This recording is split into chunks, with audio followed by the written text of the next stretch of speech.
आज हम आपकी मुलाकात करवाएंगे एक ऐसे बुज़ुर्ग शहरी से जिनकी इतनी हैसियत तो नहीं थी, लेकिन उनके इख्तियार में जो कुछ था उन्होंने वो करने का फ़ैसला किया। एक फ्री रिक्शा सर्विस जो है वो शहरियों के लिए, अकीदतमंदों के लिए, ना सिर्फ अकीदतमंदों और ज़ायरीन के लिए बल्कि तमाम शहरियों के लिए यकम मुहर्रम उल हराम से 10 मुहर्रम उल हराम तक फ्री रिक्शा सर्विस देने का इरादा किया। अस्सलाम वालेकुम नाज़रीन, आप देख रहे हैं सोशल क्लिक और मैं हूं आपकी मेज़बान साइमा शहजाद। नाज़रीन, आपने देखा होगा कि जब भी मुहर्रम उल हराम के महीने का आगाज़ होता है तो ज़ायरीन और जो अकीदतमंदान हैं वो मुख्तलिफ़ शहर के जगहों पर, मुख्तलिफ़ मकामात पर नज़र न्याज का एक सिलसिला स्टार्ट करते हैं और शहरियों के लिए लंगर का एहतमाम किया जाता है। हमारे साथ मौजूद होंगे इमरान हुसैन साहब। अस्सलाम वालेकुम। जी वालेकुम अस्सलाम। सर जी, क्या हाल है आपकी? जी अल्हम्दुलिल्लाह बेटा।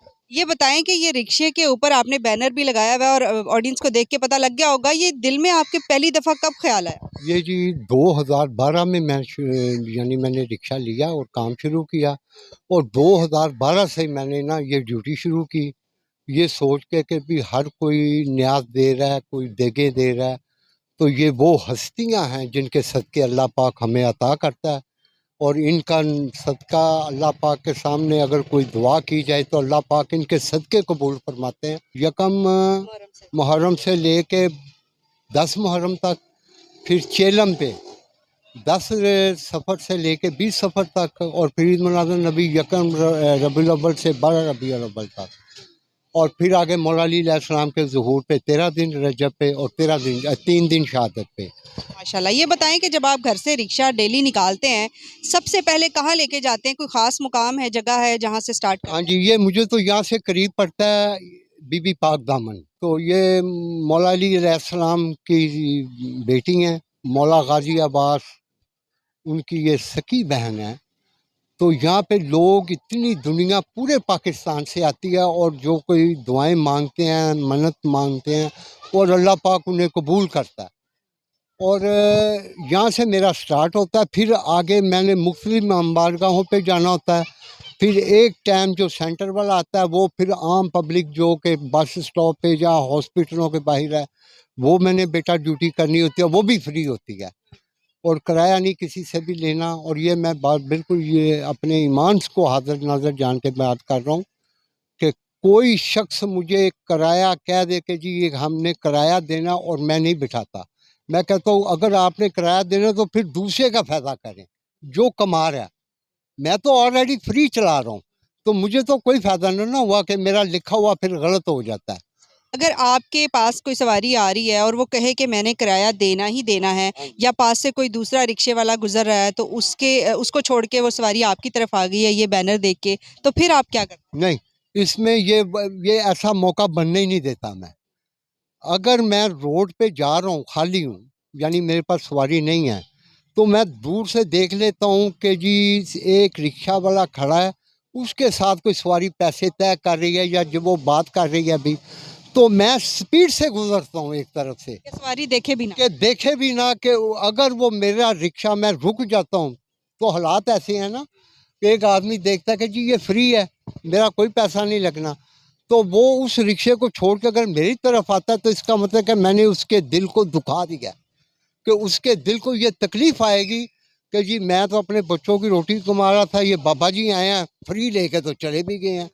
तो इसमें मैं इस चीज़ का बहुत ख्याल रखता हूँ क्योंकि मुझे तो सवारी मिलनी है और मिल रही है और मिलती रहेगी रात तक।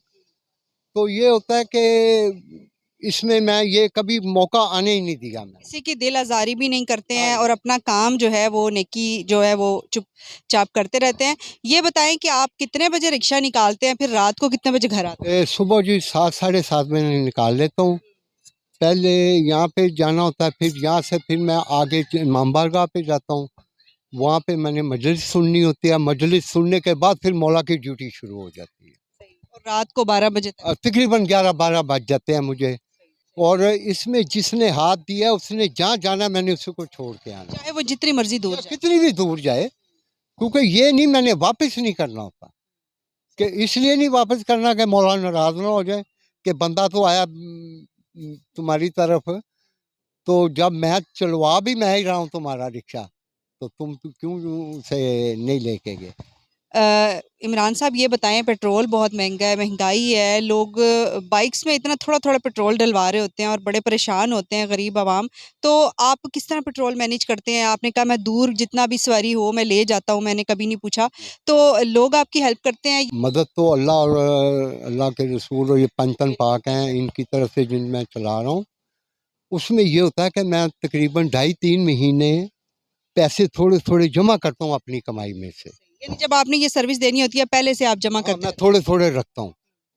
और जब ये यकम मुहर्रम आ जाए या चेलम या ईद उल अज़हा नबी, तो उस वक्त मैंने वो पैसे ले लेने होते हैं। वैसे अगर कोई मुझे कहे ना कि आप पैसे ले लो, वो मैंने नहीं लेने। हाँ, इसमें कुछ ज़ायरीन ऐसे हैं, बहुत बहुत प्यार करने वाले हैं इनके साथ। इस नाम के साथ मोहब्बत हर किसी को है।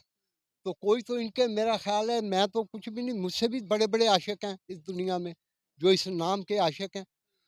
तो ये है कि अगर कोई मुझे ये कह दे कि जी बाबा जी ये हमारी तरफ से पेट्रोल में हिस्सा डाल दें, वो बेटा पैसे मैं, ये मेरे पास ही मौजूद हैं, ऊपर वाले ये रखे हुए हैं, ये अलग हैं, ये मैंने रखे हैं। ठीक है बेटा जी, इनको आपने अपने पैसों में मिक्स नहीं करना? नहीं मिक्स करना।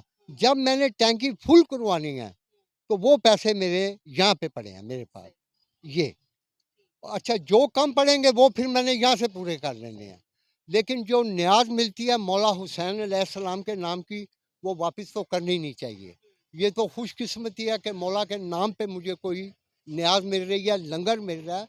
यहाँ तक कि अगर लंगर तक़सीम हो रहा है, तो मैंने अपनी आँखों से देखा है कि बड़ी-बड़ी गाड़ियों वाले वो जाके बड़ी मुश्किल से वो लंगर हासिल करते हैं, और वो मिलता मुकद्दर वाले को। घर वाले इस मामले में आपको कितना सपोर्ट करते हैं? बेटे, नहीं जी, बच्चे, हाँ, बीवी? मेरे मेरे बीवी, मेरे बेटियाँ, मेरा बेटा, वो इस बात से बहुत खुश हैं कि मैंने, देखें असल चीज़ होती है समझाना, और अगर किसी को समझाया जाए तो वो समझ लेता है। अब यही बात मैंने उनको समझाई पहली मर्तबा जब चलाया कि बेटा, कि ये जो है ना, मैं मौला की राह में मैं चल रहा हूँ, ये रसूल पाक सल्लल्लाहु अलैहि वसल्लम, ये उनके लिए भी मैंने चलाना है। तो ये उनके सदक़े हमें मिलता है। हम दुआ करते हैं ना कि या अल्लाह पाक इनके सदक़े हमें ये दे दो, तो हमें मिल जाता है। तो ये एक मरतबा मेरी बेगम ने ये बात की कि जी वो खाना-पीना तो ये, और मैंने उससे कोई बात नहीं की। मैंने एक उससे बात की अपनी बीवी से कि भई जिस दिन तुम रात को भूखी सो जाओ, मुझे नहीं बताना। बच्चे भूखे सो जाएँ, मुझे नहीं बताना। मैं आऊँगा, मैं सो जाऊँगा। आपने भी सो जाना। अगर भूखी सोई हो तो सुबह उठ के मुझे बता देना कि रात हम भूखे सोए हैं। तो वो दिन और आज का दिन कोई दिन नहीं कि वो मेरे बच्चे या मेरी बीवी भूखी सोई हो या मैं भूखा सोया हूँ। ये लंगर तो इनके नाम पे चप्पे-चप्पे पे है। किस तरफ भी चले, पूरी दुनिया दे रही है लंगर इनके नाम पे। तो वो उसकी समझ में बात आ गई कि हाँ जी ठीक है। क्योंकि ये इतनी बड़ी आमदनी नहीं है, लेकिन फिर भी अल्लाह ने मुझे बरकत तो दी हुई है ना। मैं सारा कुछ कर रहा हूँ और इसी में से कर रहा हूँ। ये बताएं, आपका रिक्शा भी इतना कोई अच्छे हालात में नहीं है, मतलब वो खस्ता हाल ही है, तो उसके ऊपर भी पैसे लगते होंगे, जी। फिर काफ़ी ज़्यादा पुराना रिक्शा है। किस तरह से उसकी मेंटेनेंस के लिए पैसे खुद ही निकालते हैं या इसी में से निकालते हैं? नहीं, वो जो रिक्शे का जो ये जो पैसे जो न्याज़ वग़ैरह मिलती है ना, जो पेट्रोल के लिए देते हैं, वो पेट्रोल के लिए। जो मैंने यहाँ पे लगाने हैं, उसका भी ये सिलसिला होता है कि डेली ₹50। ये बड़ी लॉजिक की बात है कि कोई भी रिक्शा ड्राइवर, कोई भी शख़्स हो, ₹50 रोज़ाना निकाले तो महीना 1500 हो गया। काम निकल आता है 1200 का। आपको किसी से माँगने की ज़रूरत नहीं, घर से पैसे पकड़ो, अपने रिक्शे का काम करवा लो, फिर ₹50 रखने शुरू कर दो। मेरी ये रूटीन है। माशाल्लाह बड़ी समझदारी के साथ अपना मामला इन्होंने चलाया हुआ है। और इन दिनों के अलावा भी अगर कोई ज़रूरतमंद या कोई बच्चियाँ या कोई बुज़ुर्ग अफ़राद जिनको सर्विस की ज़रूरत हो, तो आप उनको भी फ्री बिठा हाँ, लेते हैं? ये होता है ऐसा कि अगर मैं घर आ रहा हूँ या रास्ते में मैं देखता हूँ कि कोई बच्ची है, कोई बुज़ुर्ग है, कोई बड़े हैं, तो मैं उनको कहता हूँ कि बेटा आप मेरे साथ बैठ जाओ, मैंने गढ़ी शो तक जाना है, आप गढ़ी शो से उतर जाओ, तो वहाँ से आगे फिर ले लो, वो रौनक वाली जगह है। और यहाँ कोई ऐसा शख़्स, कोई बीमार है, और बाद टाइम ऐसा होता है कि वो बड़ी परेशानी में आते हैं, रिक्शा लेते हैं, उतरते हैं रिक्शे से, वो हॉस्पिटल के अंदर चले जाते हैं, इमरजेंसी में चले जाते हैं। तो मैं 5 मिनट या 10 मिनट रुकता हूँ, कि वो नहीं आए तो मैं उनकी परेशानी को समझ रहा हूँ, मैं रिक्शा लेके वापस आ जाता हूँ। ऐसा नहीं है कि किराए के लिए आप वहाँ खड़े नहीं, हैं? नहीं, नहीं कि मैं पीछे नहीं जाता उनके, कि मुझे दें इसलिए कि वो तो परेशानी में है। मेरा ये किराया 200, 150, ₹250 अगर वो परेशानी में मैंने नहीं भी लिया, तो मैंने उनको बख्श दिया। इमरान साहब आपको सलाम पेश करते हैं और सैल्यूट पेश करते हैं आपके इस जज्बे को, और अल्लाह पाक आपको सलामत रखे, खुश रहें। दुआओं में आप भी इनको याद रखिएगा। पैगाम दे दें देखने वालों को। लोग जो है ना अब नेकी करने से भी घबराते हैं क्योंकि हालात कुछ ऐसे आ गए। हाँ। क्या कहेंगे? ये है जी ऐसा सिलसिला कि आप जो भी सुन रहे हैं मुझे मेरी दुआ सबसे पहले उन लोगों के लिए ये दुआ है कि अल्लाह पाक उनको ज़िंदगी, सेहत, तंदुरुस्ती दे। जो बच्चियाँ हैं, अल्लाह पाक उनके नसीब अच्छे करे और जो बे-औलाद हैं, अल्लाह पाक उनको औलाद दे और जिनकी रोज़ी में तंगी है, परेशानी है, अल्लाह पाक उनकी तंगी और परेशानी को दूर फ़रमाए और उनको वसी रिज़्क अता करे। लेकिन इसमें ये है कि आप अल्लाह को ज़िक्र किया करें, अल्लाह को याद किया करें और अल्लाह पाक को आप याद रखते हैं तो फिर अल्लाह आपको भी याद करता है। तो ये मेरी दुआ है सबके लिए और जो बीमार हैं अल्लाह उनको सेहत तंदुरुस्ती दे, जो मुल्क से बाहर हैं अल्लाह पाक उनको सलामत रखे, वो परदेस में अपने बीवी, बच्चे, माँ-बाप, बहन-भाई छोड़ के गए हुए हैं।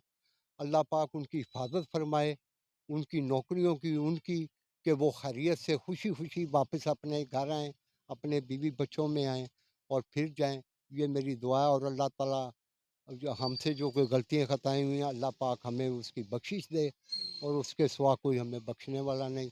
और सदका पंजतन पाक, सदका हुसैन अलैहिस्सलाम कि अल्लाह पाक हमारी मुश्किलें आसान फरमा दे। Thank you so much. बहुत शुक्रिया कि इन्होंने हमें टाइम दिया, और देखते रहिए हमारा चैनल सोशल क्लिक मज़ीद अच्छी अच्छी वीडियोस के लिए, और इमरान साहब के लिए दुआ ज़रूर कीजिएगा। अगर आपके बस में भी कोई भी छोटा मोटा ऐसा काम है नेकी का तो आप ज़रूर करें, और इनको देख के भी कोई आप सबक सीख सकते हैं। इसी के साथ मैं आप लोगों से इजाज़त भी लेना चाहूँगी। अपना बहुत सारा ख्याल रखिएगा। अल्लाह हाफ़िज़।